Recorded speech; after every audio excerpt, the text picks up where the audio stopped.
And now, from 12 Studios, this is News 12 Now. Today is Friday, March 15th. Welcome to News 12 Now. I'm Kylee Dedmon. New on News 12 Now, there is a large prescribed burn planned in Love County this afternoon. The fire department of Love County announced on their Facebook that there is a large prescribed burn in the northwest corner of Love County soon.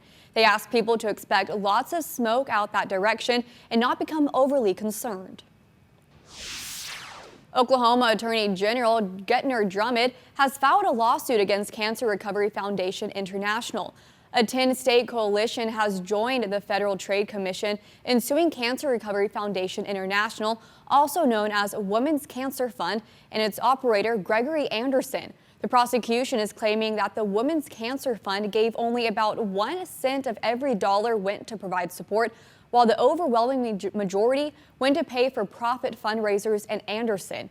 Consumers looking for more information about how to donate safely and avoid charity scams can find it on the FTC's website.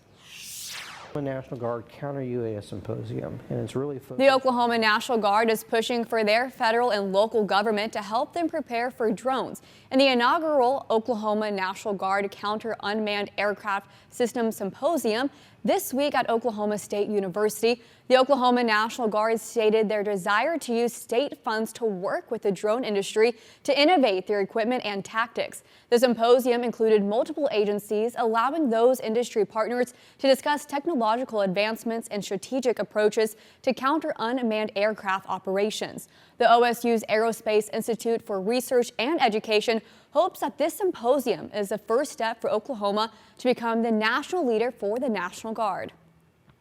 Well, turning to weather now, comparing yesterday morning to this morning, you can definitely feel a big difference in the air, Brian. Yeah, much chillier and much cloudier, and it has been dry at least through the most morning. But we are tracking our next chance of rain, actually kind of pulling in from the south and west here. But let's talk about real quickly what happened yesterday afternoon and evening, because yeah, there's a lot of blue on this map, and we had a lot of hail, especially in southern Oklahoma, which we actually just broke a record with how big that hail was. And we're going to talk about that here in just a little bit. But widespread hail report incidents in southern Oklahoma, but no tornadoes. Now, North Texas, not as much in the way of hail, but we actually did have one formal tornado report down in Collin County. The National Weather Service is going to be doing a survey on that at about 3 o'clock this afternoon, so we'll keep you updated on what they find, and of course, if they say anything about southern Oklahoma, we'll keep you updated on that. Kind of watching the big picture for a couple little disturbances trying to roll back in. Again, even though our atmosphere is quieter today, it's not completely quiet, and this will likely be our next rain chance coming in. So some rain tonight, very soggy for your Saturday. We have a beautiful St. Patrick's Day, your full forecast here in a little bit, but back to you, Kylie. Thank you, Brian. Well, a jury in Michigan has convicted the father of the Oxford High School shooter of involuntary manslaughter.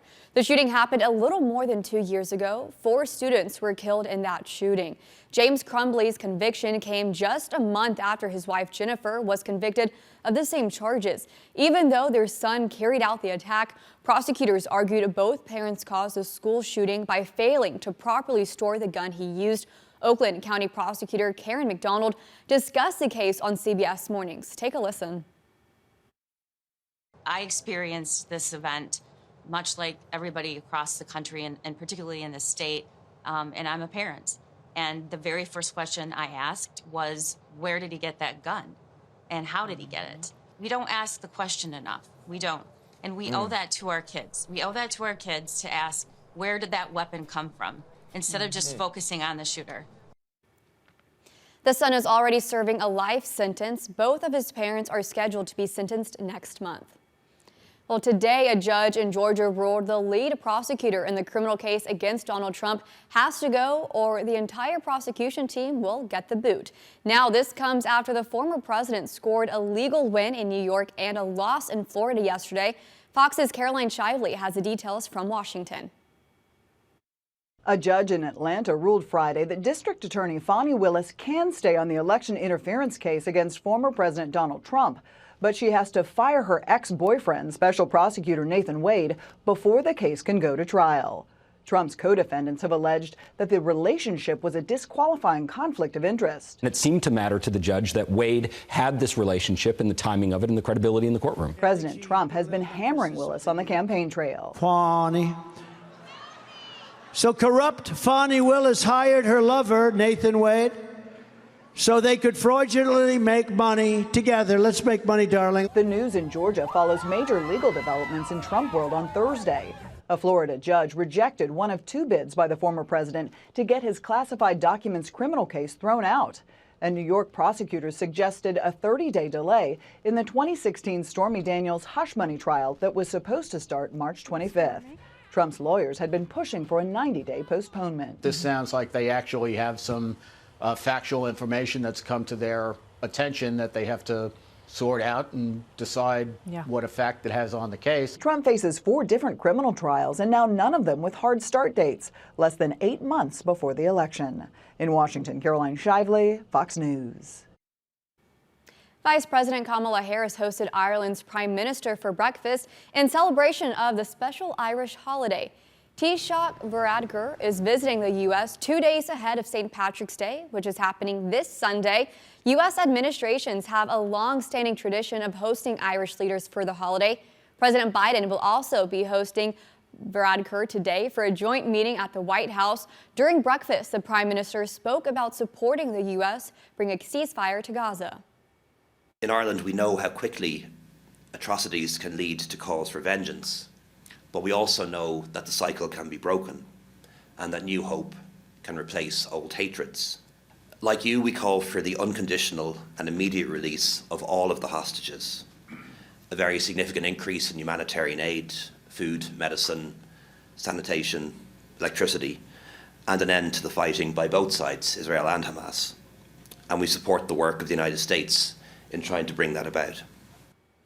Varadkar said Ireland plans to partner with the U.S. in building a better future for all young people and wished everyone a very happy St. Patrick's Day. Security is tight in the holy city of the first Friday of the month of Ramadan. Thousands of Israeli police have been deployed into the old city in Jerusalem, where tens of thousands of worshippers are expected to visit the Al-Aqsa Mosque compound during the holy month. Many Muslims are seen arriving and on their way to the mosque, one of the holiest sites in Islam. The heightened security measures and the Israel-Hamas war are overshadowing the Muslim holy month, which is observed worldwide as a month of fasting, prayer, reflection, and community. Well, the number of artists who have pulled out of the South by Southwest Festival in Austin, Texas is now more than 60. Performers have been pulling out in solidarity with Palestinians in Gaza, citing the event's major sponsorship from the U.S. Army. The event runs until tomorrow, which the Army is sponsoring at least 3 of the festival's events. And a crowd gathered yesterday in Texas to watch SpaceX launch its 3rd Starship test flight. The deep space rocket system was lost prior to splashdown.